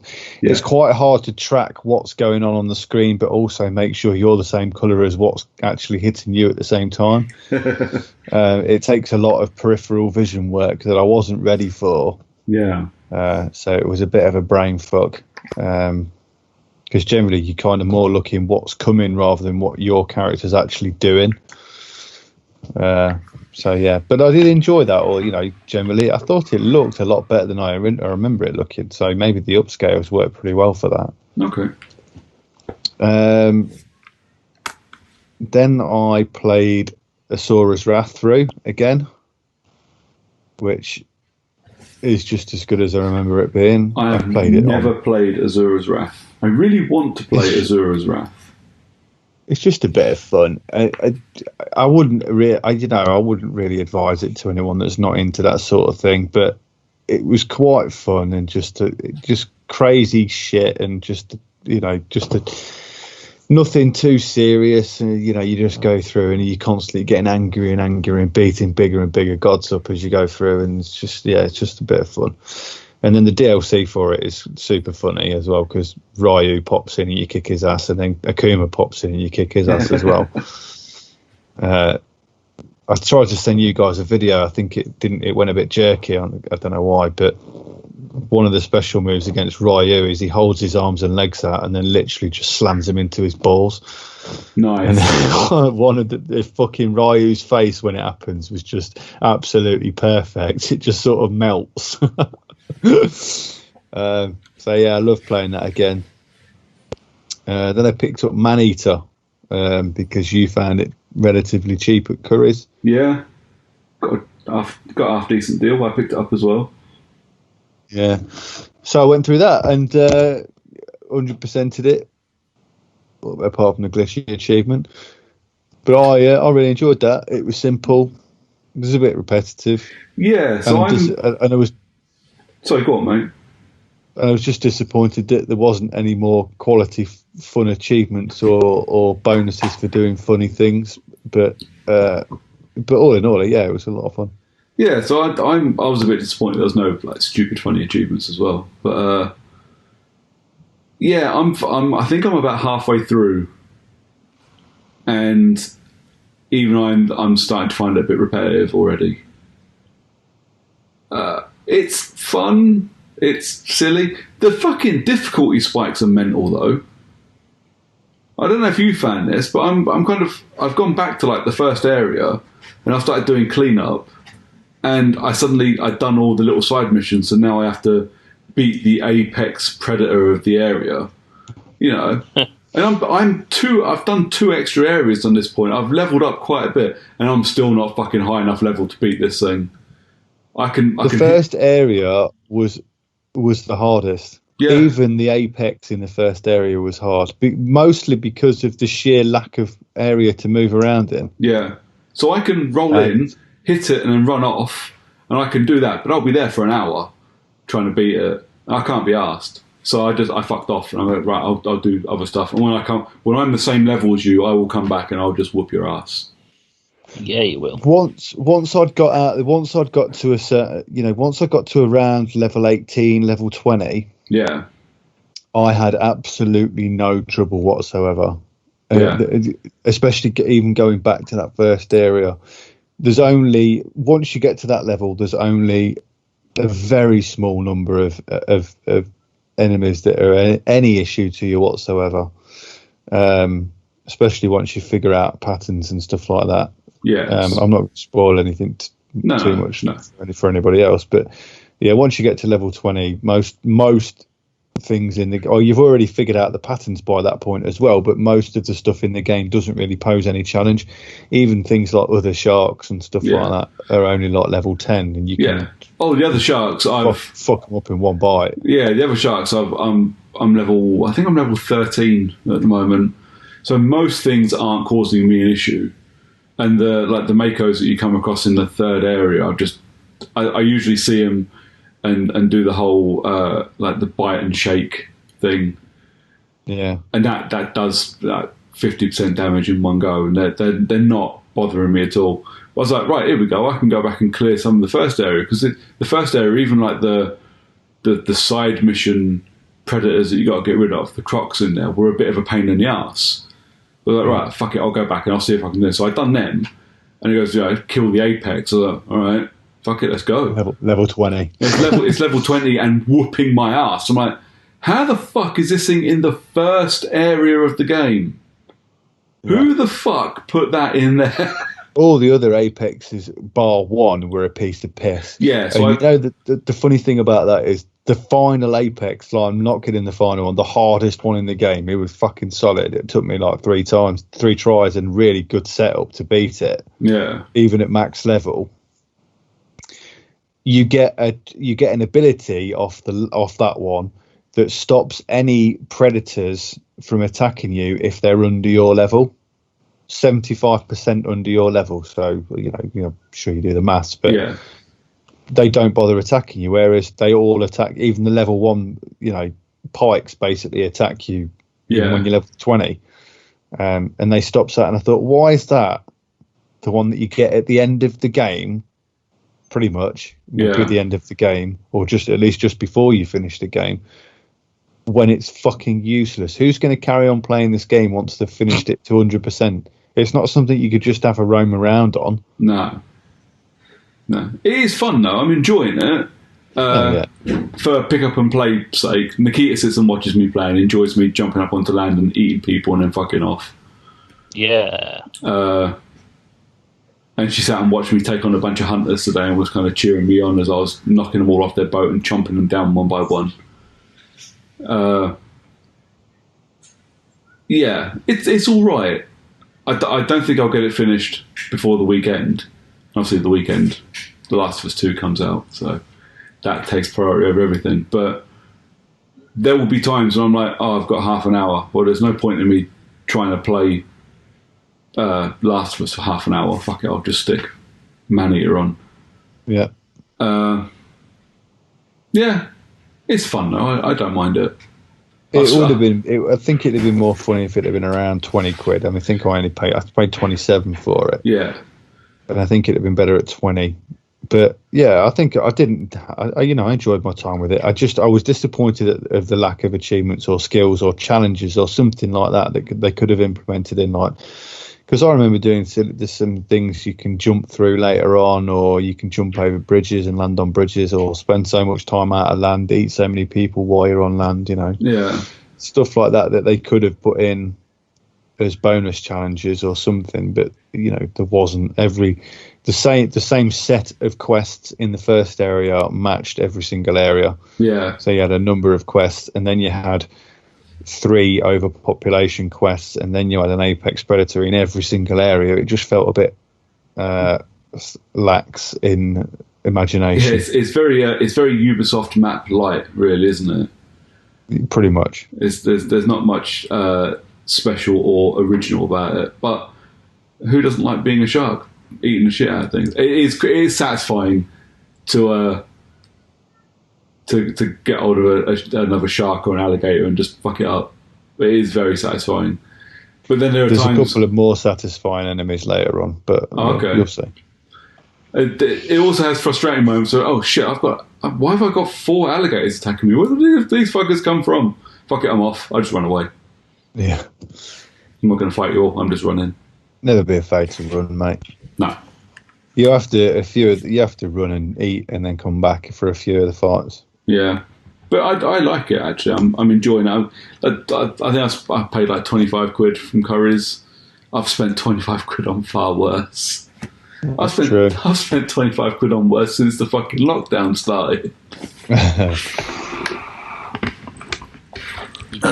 I think that's me. I've started a couple of other games, but I've literally just scratching the surface of them, so I'll leave them for now. You treading water waiting for anything, or you just can't decide what to play? No, I pretty much went straight into the next game because I thought I'd play it, so I'm not really waiting for anything. Phil's still got my fucking PlayStation, so yeah, I've got a couple of games waiting for the PlayStation now, and then obviously Last of Us is out this week. Yeah. Well, it'll be on the day this is released. Yeah. So, although I haven't pre-ordered it yet, I would have if Phil hadn't have had my PlayStation for fucking 8 weeks. Fuck knows what he's doing. Playing World War Z with us on the Xbox is what he's doing. That's true. Yeah. So that was the other game that I played. Obviously, I'll segue into everybody else's section. Yeah. Or should we leave that? No, we'll talk about it. Why not? Yeah, so we all played World War Z this month, didn't we? Yeah, so that was my choice for the month, wasn't it? It was your choice, yeah. And my friend Phil joined us as well as the 4th, because that's a 4-player. I enjoyed it. I thought it was all right. Good choice for a co-op game. I think so. I liked it. I've left it installed. I wouldn't mind finishing it, and it was good fun getting to where we are. So, yeah, still plenty of time. At some point, I might call you guys and go, let's get this bad boy finished. Yeah, I think that wouldn't be a bad idea. And I wasn't averse to it. I know when we first started, we found it surprisingly difficult. But once we'd figured out the general gist, we needed to get into a flow, and we needed to actually, upgrade some of our stuff. Yeah, stop John and Phil taking a fucking shotgun to everything. Yeah. I disagree. I was still taking a shotgun to everything. It just happened to be that I wouldn't shoot things when we were playing silently. Yeah, so the silent thing worked out a lot in our favour quite often, I imagine. Yeah. Yeah, well, we did this. So we played through 2 and a bit chapters, and a couple of the chapters we had entire swarms of these swarms of zombies. It's based on the film/book World War Z. So those big mountains of fucking zombies that come at you super fast, they're in the game. and you can see them. Yeah, there was one bit. There was it was almost like a sea of them underneath us, wasn't there? Yeah. And we'd angered them and had them come at us, and they whooped our asses. And then the next time when we checkpointed and came back, we snuck through quietly, and we left them to their own devices, and they were just down the bottom on their own and left us alone. So it definitely pays to play carefully, which isn't something I expected to say about a game with walls of zombies in. But I really liked it. I was really enjoying our time with it. Plus, I liked. I think we all spoke about it as well when we got redo checkpoints. You didn't follow the same path every single time. The path and the route to each main set point was different. Yeah. For each time you died, or for each time that you played that particular section. So I think that boosted the longevity of playing the game as well, and made it slightly less boring than doing the same fucking piece over and over again. Yeah, so it will make, if you want to go back and play it again, it will make, the replay value will be there. Although, looking at the achievements for it, I don't think there's enough replay value there for me to go back and try and 100% it. I'm not even going to bother. No, because the shit you have to do, you have to upgrade every weapon and every class and every person, and fuck. I upgraded one weapon once. Yeah, in 2 nights. And then you realised it was the wrong one. 2 nights. No, it wasn't. It was definitely the right one. Oh no, it was me that I was like, oh yeah, I can upgrade this. I was like, oh no, I just upgraded that weapon for if I pick it up. I'm not given that weapon. Well, that was a waste of my fucking well-earned credits. Yeah.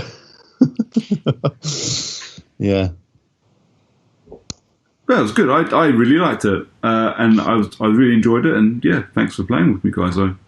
Yeah, good call. Who's his July? Is that John then? I suppose. I think that'd be makes me. Yeah. So I need to work out what to play in July. I've got a list here. Hold on. Yeah, July is John. Yeah, I've got 13 days to decide. Cool. I'll pick something better next month than what I have done recently. I'm sure you said you were going to go with Titanfall 2. I mean, if I didn't, that's definitely on my list of things. Because otherwise it'd have been like Overcooked.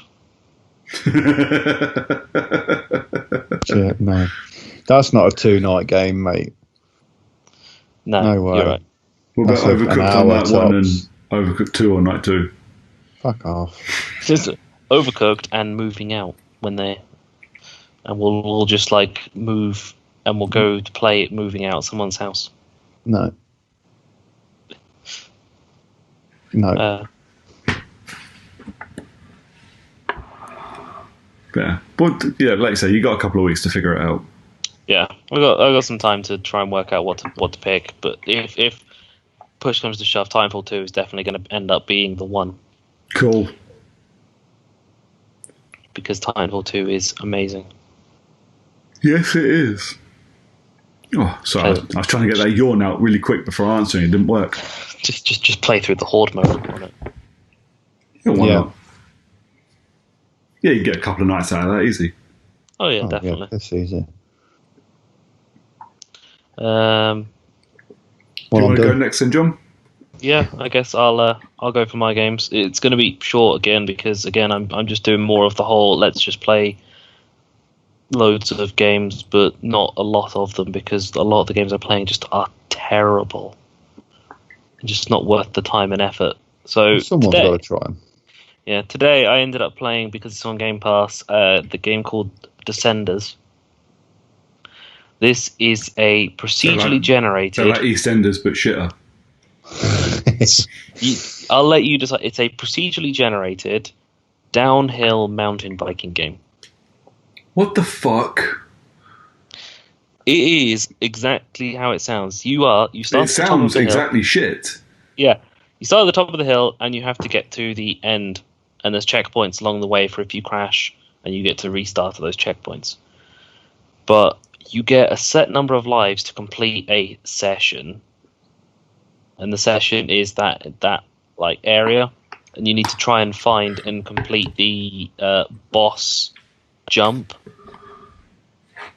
Okay. But you only have a certain amount of time to do it, because the longer you take, the darker it gets in the daytime. so you lose daylight, and then eventually you have to do it at night time where you've only got the bike torch in front, like light in the way. Okay. So it's well thought, but the execution's quite poor because the gameplay is not great. The controls are a bit clunky. I mean, and there's only so much you can do when you're riding a bike downhill. Have you considered buying a Trials game? Well, the Trials games are considerably harder. And Have also you not mountain thought biking about downhill. just ignoring the fact that Microsoft Rewards gives you things for playing Game Pass games and just actually playing a game rather than just playing games to get rewards points? No.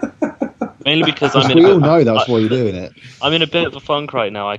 I'm struggling to want to play games, so being rewarded to play games is the only reason why I'm playing games right now. Like, outside of that, I'm doing daily challenges on other games that I'm playing to go through. That's it. Like, I'm playing COD Mobile specifically daily just so I can get the daily challenge done for it. Playing GTA to do the daily objectives rather than actually playing it for fun. Playing these games because they're showing up in Game Pass. Well, that's why you're in a funk, mate, because you're just not playing proper games. You're going through the motions, and you need to break that cycle. Stop doing all your daily shit and just play a game. Well, that's the thing is I've tried, but it's just not working. Yeah, because you're carrying on doing your daily shit at the same time as you're playing the games. You need to drop all that tedious task. I'm not going to do one of these shitty, tedious task daily games if I end up playing a game that I want to keep playing. Is there anything coming that you're looking forward to? At the moment, not really. Oh, wow. I couldn't tell you what the next big launch is for me. Outside of, like, the end of the year, the re-release of Mass Effect. Talk about tedious. Yeah. So at some point, I'll probably end up ploughing through the Mass Effect trilogy on PC. Or I also still need to get around to finishing off the fucking Witcher, but again, it's just wanting to play it. So, other game I played was Deliver Us the Moon, which was fucking hard. What is Deliver Us the Moon? So Deliver Us the Moon is a game where you are a cosmonaut rather than an astronaut, because you are, I believe, in Russia. And you need to launch yourself up to a space station to try and work out why the power isn't working. So it's set in a time when they've managed to work out microwave transmitted electricity. So you are trying to transmit electric power from the moon back to Earth because there is no generating power on Earth. So Earth is like almost entirely powerless. So you're trying to get to the moon to try and fix that system because the people who've gone before you not only didn't manage to do it, but also have stopped responding. Okay. So it's launch yourself to the moon. Well, to the space station in the first place is quite easy.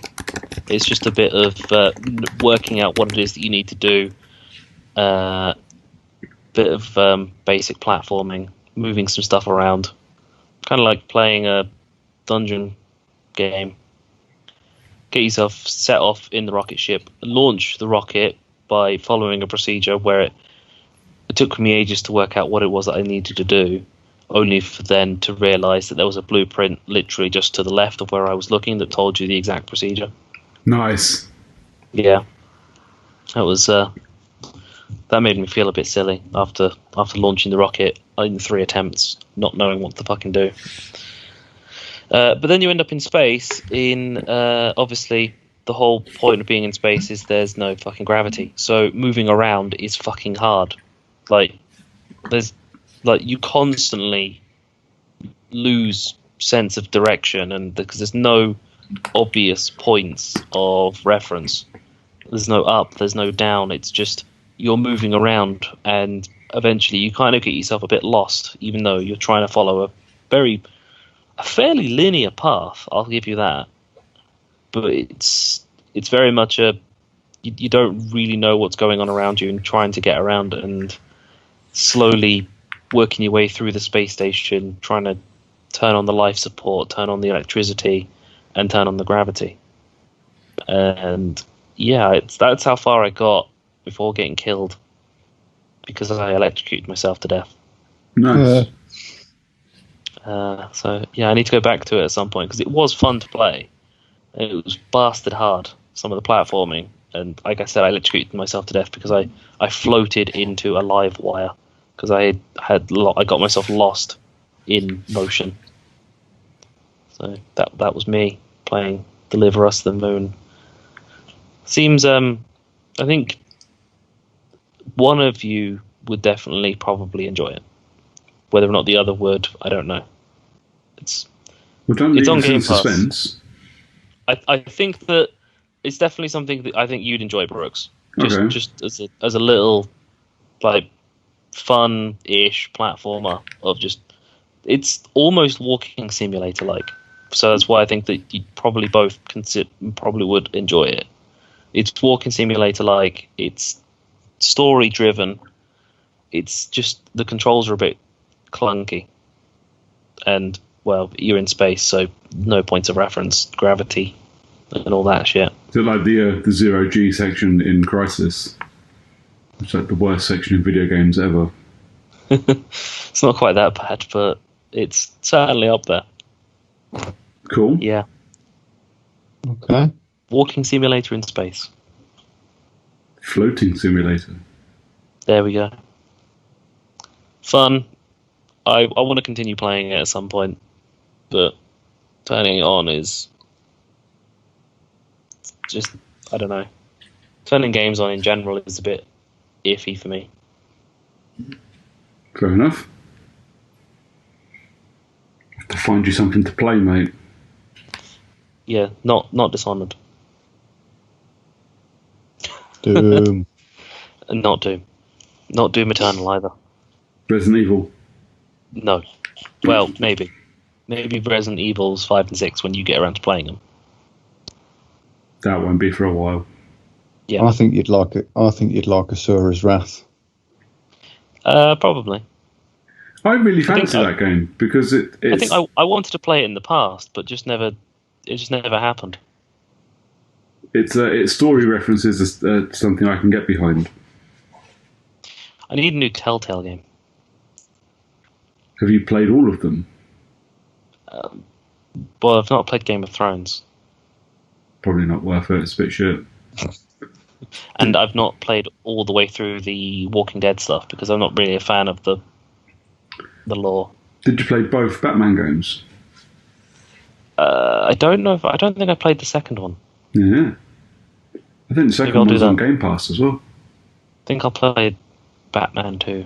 I need to go through Life is Strange 2 and Before the Storm, but I don't think Before the Storm's on Game Pass anymore. I'm halfway through Life is Strange 2 and it's sitting on my installed games. I'm looking at it going, I really need to fucking crack on and play the last 2 or 3 episodes, whichever it is I've got left. But the problem was I now don't remember anything that happened because the release schedule for those episodes was so massive. I just completely forgot that they were coming. I usually don't mind episodic games, but there was like a 3-month gap between episodes. It's not that big a game. It takes you 2 hours to finish each episode and get all the achievements and all the secrets and all the collectibles and everything. I completely forgot that there were other episodes to play. So at some point I will. But yeah, I've got Batman The Enemy Within on disc if it's not on Game Pass or anything anywhere, so you're welcome to borrow it if you can't find it. Yeah, I'll let you know as and when I look, find, and or can't find. Yeah, just give us a shout. I'll go drop it on your desk at work. Yep. Lit. Cool. Anything else? No, that's me done. Cool. I will be quick, I suppose, with mine. So I already played a couple of games. I played Resident Evil 2 Remake through again, and then played Resident Evil 3 Remake. Good call. So I bought Resident Evil 3 Remake, and then it got delayed from Amazon. So I rented it. I played my rental, and then I was almost finished, and then my one from Amazon turned up. So literally had a £45 game delivered from Amazon that I only needed to play for about 2 hours to get all the achievements for. Didn't feel like money well spent, I'll be honest. But, and here's a big but, Resident Evil 3 Remake is fucking amazing. As is 2. And I said this 2 years ago or last year when 2 came out. It was fucking great. And it was my favourite game of last year. And I played through that again this year or this last couple of weeks, and 100%ed it. Got all the achievements and that, so I ran through it a couple of times, got all my collectibles, my fucking S ranking, all of that kind of shit, and really enjoyed it, but mainly because I wanted to go through and do everything I could before I started 3, and 3 is short. And I'm aware that, because I played 3 when it first came out in 1990, I'm aware that Resident Evil 3 is a short game anyway, but the problem is this game has a £50 price tag on it, and is literally a third of the length of Resi 2. Obviously, Resi 2's got 2 campaigns that you can play through 2 different ways. So there's a lot of replayability in there. There is less replayability in 3. I would still spend the money to play it, but it is a lot of money for a game that didn't last very long. Yeah.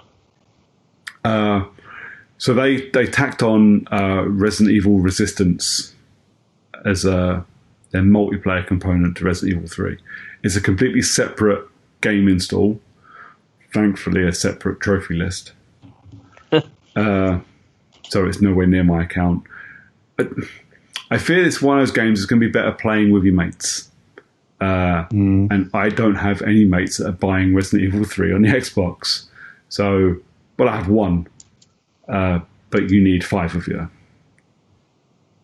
So I don't think I'll ever play it. It does feel like Capcom have put it in there, and they are looking after it, and they are supporting it. So it's still getting updates, and it's getting skins and all that. Like it's doing, they're putting some effort in, but it feels like Resident Evil 3 is subsidized by Resident Evil Resistance. Yeah. Which I think is a shame. I would have preferred a bigger Resi 3 experience, I think. But that being said, it's probably still up there currently as my favourite game of the year. All right. Because it's just so fucking good. And the story is good, and the gameplay is great. And there's a gameplay evolution from 2 that makes it almost perfect. So, did either of you two play Resi 2 Remake? A little bit. It's relatively standard third-person shooter. And I don't necessarily like that even on the easier difficulties, a headshot to a zombie doesn't kill the zombie, because this is zombie lore. You shoot it in the head, it's done. But again, this is Resi 101. Resi's always been like that, so I'm not that bothered. What Resi 3 does that Resi 2 doesn't, you have a dodge mechanic, which is a fucking lifesaver. Especially when Nemesis turns up and you need to get the fuck away from him, because that dude is genuinely quite scary. When he comes at you, he is very angry. But when he comes at you, he is fucking scary. Like, the Tyrant in Resi 2 is big, and it's tense trying to run away from him, but you're running away from him. It's fine. You will get away from him eventually. It doesn't feel that easy with Nemesis. Nemesis feels like you're going to get your ass handed to you no matter what. So that dodge mechanic feels like it's saving your life, and it really, really, really is. But I do recommend them to anybody as well. Okay, there's some tension. There's a couple of good scares, and it's very, very juicy with its gore. Both of them are juicy. But it's a good word for gore. The thing is, it's a perfect word for Resi 2. I thought it when I first played the demo, the one-shot demo for Resi 2 last year, and you walk through the police station and you move this copper who's dead on the floor, and you move his head, and his head's half off, and it's just gooey as he moves you move his head, and his jaw kind of splits open, and it's just juicy. It's beautiful. It looks gorgeous. It looks terrifying. It's so much fun, but they're third-person action games with zombies. You know, I'd recommend them to anybody, even you guys, even if you're not really into, because the scares ain't that big, but they are a good laugh. The only other thing I played that wasn't Maneater, because I spoke about that, I wasn't going to bother talking about Maneater because I'm just kind of using it as a pick up and play. I bought Saints Row 3 Remastered, which is fucking great. So, you know, it's Saints Row 3, but it looks gorgeous though. Like Saints Row 4 was the port of Saints Row 4, so the re-elected Saints Row 4 is a bit naff. I really liked it because it's Saints Row 4, but the port was cheap and quick and didn't really fix anything. 3 Remastered looks like they've rebuilt Steelport. It is gorgeous, and the lighting's amazing. So I don't know if did you guys both play Saints Row 3 before? Yes. All right. Of course. So obviously for those that haven't played it, I won't ruin it, but the final mission, or when you have the choice of the 2 final missions, and you chase after the guy who's trying to escape, I quite vividly remember playing that mission on the PS3 and it dropping down to single-digit frame rate whenever you got into the action, because you were just surrounded by tanks and people shooting at you and people with rocket launchers and helicopters, and it was a great idea on paper, but when the PlayStation just couldn't handle it and you couldn't play, it was impossible playing that game. You just had to kind of hold forwards on the joypad and hope that you were getting away from whatever the fuck was going on, because you legitimately couldn't see what was happening. I tried several times to recreate that in Remastered and couldn't do it. The frame rate was perfectly stable all the time, which I think is a feat in and of itself, considering the amount of shit that you can get on the screen in that game. I have discovered though, I mean, what was Saints Row 3? 2012? 2013? Something like that? Yeah, roughly. Yeah. I've aged a lot since then, and I am far too old for those shitty fucking activities, lads. Just, stupid fucking hyperbike racing and helicopter assault with dodgy controls. I looked at the thing, I went, I 100%ed this with no issues before. I'm going to have a go 100% in this one as well. Just fucking no. Just no. I think the last straw for me was I was having a frustrating time with a heli assault activity, which is you're in a helicopter and you're following your buddy who's in a car and you're protecting them from people trying to blow them up. Which is, they're okay activities, they're a bit naff. And I was playing the hard one and I was getting a bit frustrated, I kept failing it. And then I clipped into a building and couldn't get out. And then I failed because my homie died because I was stuck in a building. And I went, yeah, I'm done. I'm off to play Maneater. Oh, that's sad. It's still installed, and I might go back to it. It's hardly a game that's difficult to pick up and play. But I thought instead of being a dick and instead of like frustrating myself trying to finish activities I don't need to finish. I've seen the credits roll, so I finished the game. So everything else was just cleanup. I've seen the credits roll twice actually, because once you've done it once, you then have to go do the other mission and do it again. So I've seen the credits roll twice. But yeah, it's still a lot of fun. I'm just not that committed to it anymore. I'm not going to frustrate myself playing annoying activities for achievements. But this is something I've said a lot of times before. I don't necessarily purposely go out to chase it. I did with Resi because I thought, actually, I can do this, and I feel like this would be an achievement, to do it to a couple of excellent games. Yeah, they're worth spending a bit of time on, and I don't mind the multiple replays because they're fun to replay.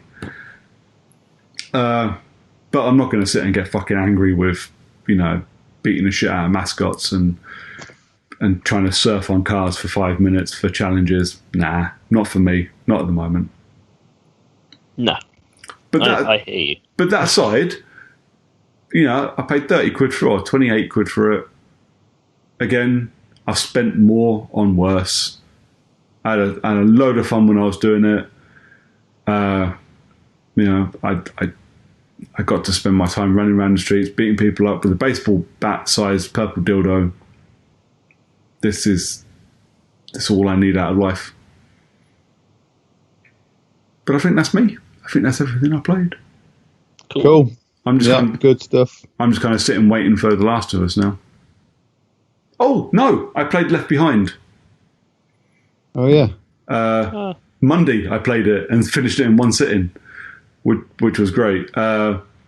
So Paddy, who was on the episode a couple of weeks ago, he is replaying, or was, The Last of Us on his YouTube channel / Twitch feed. And I messaged him and said, have you played Left Behind? Is it good? Because I've owned it. I owned it on the PS3 when I had The Last of Us. And I own it on the PS4 because it's part of Last of Us Remastered. I've just never played it. And he went, yeah, it's really good. Absolutely play it. It'll take you about 6 hours. I was like, cool.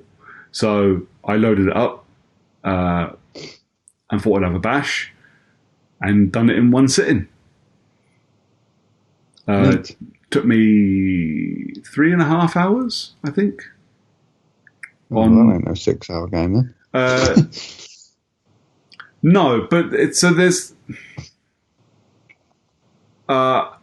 it's a slight change from The Last of Us, in as much as, because it's a condensed story, so it flicks between two parts of the game. So The Last of Us Left Behind is Ellie's DLC, and the first part of her story, or the first part of the DLC, is her trying to get I need to be careful because I don't want to spoil The Last of Us, just in case. You've got to help Joel out, which is Joel's the main character in The Last of Us. You've got to help him out about the halfway point of the game. Yeah. So, but you don't actually see it. It's a time skip in the game. So thing happens, and then skip ahead a little way, and now you're off hunting. So you play in this little section that you skip through, and you play as Ellie. And that's the part of the game that's more like The Last of Us, because that's set during The Last of Us. And then the other part, and it kind of flips back and forth between the two, is you're playing with as Ellie with her mate Riley, who she mentions during the game. And I think, if I remember right, it's 3 weeks before The Last of Us. Pretty sure she says at the beginning of The Last of Us. I'm pretty sure she says 3 weeks. But you find out, you spend some time with her mate Riley, and you find out how we got to where we are at the start of The Last of Us. there's an interesting change in Left Behind though that I can really get behind. So you've both played The Last of Us, haven't you? Yep. Yep. And like I say, I won't spoil anything for those that haven't, but obviously I'm going to talk about some of it. So if you don't want to hear anything about The Last of Us, bugger off. This is the last game we're talking about anyway. You can... So in the main game of The Last of Us, you kind of have to...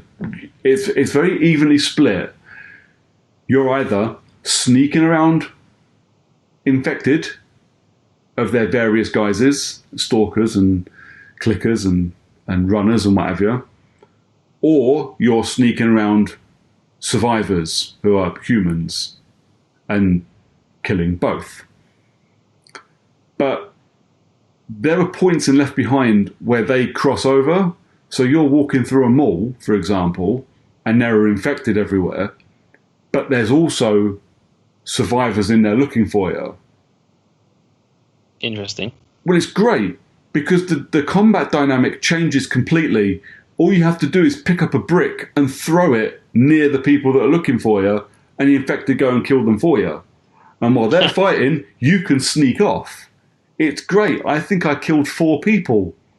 You know, it's for someone like me who plays games in a stealthy way, to see that, I was going, I wonder what happens if I do this, and just lobbed a bottle. I was like, holy shit, that worked. That worked much better than I expected it to as well. That's just cleared out an entire fucking level for me. I think this is why I've done it quickly as well, because I don't know if it was designed to be done like that. But it's very good. I don't think it's necessary to play before you play The Last of Us Part 2, because obviously it's beginning and midpoint of the first game. There's a whole load of shit that happens after that. But it's always good to be playing The Last of Us, because it is a fucking masterpiece. And I'm very much looking forward to number 2 on Friday, or today, as this episode goes out. But yeah, that's my last game. Excellent. I'm looking forward to getting through the remastered again at some point. I ran through it on Survivor, and my fucking God, is it hard, but it is. I love it so much. I love it so much. I wish I had time. Once this game comes, once 2 comes out, I will probably drop it onto easy. Please God, let it have a story mode, because I want to go through and enjoy the story and enjoy the game, and then I want to go through and be the hard-ass motherfucker you have to be to beat The Last of Us. But I really want to enjoy the story. But I would love to have the time to go through 1 and Left Behind and 2, one after the other, and it not take me until fucking Christmas. Yeah. But I remastered it. Well, Last of Us in general, it is a masterpiece. I genuinely think it's one of the best games. I think it's the best game of the PlayStation 3's generation, and is up there with the best games for this generation, but doesn't really count because it's a remastered one. So we'll see. But yeah, I love it, and it looks gorgeous with HDR on as well. So yeah, definitely have a bash at it because it looks amazing. Looking forward to it. Phil, give me my fucking PlayStation back. Phil, give me his PlayStation back so he can play number 2, for fuck's sake. But I think that's me done, boys. And, Okay. I'm looking at the clock, and it's been more than 2 hours, so it might need to be us done full stop. Yeah, I think we're done. Yeah. We've chatted a lot, and we've chatted a lot of Really shit. good. Oh, yes. And I thought we kept it relatively short, considering Yeah. what we've gone through. I panicked when we spent so long talking about GTA 5. I thought, fuck, if we're doing that about a game that's hitting the 3rd generation that it's been released on, what are we going to be like when we're talking about new IPs? Well, that was justified. Yeah. Anger was enough to make that go for a while. Just Oh, yeah, of sheer course. on the fucking 100%. sheer balls of Rockstar to release that pile of shit on another console. And for people to be cheering for it. People are so yeah, that was fucking weird. gullible. I'm not talking about it anymore. No. Move along. Move along. Boys, Lee, where can people find you, mate? Same as always, Pyro Loveridge, pretty much everywhere. Cool. And John? On Twitter as the John_CU and on Xbox Live as Long Dong Silver. Cool. I am on Twitter at Brooker411, and if you don't want to see me or Lee or John individually, you can come find us as a whole on Twitter and Instagram and Facebook. Just search for @CharacterUnlock and you'll find us. So, yeah, that's us done. Until next time, say goodnight, Lee. Good night, Lee. Say goodnight, John. Good night, John. Good night, gentlemen.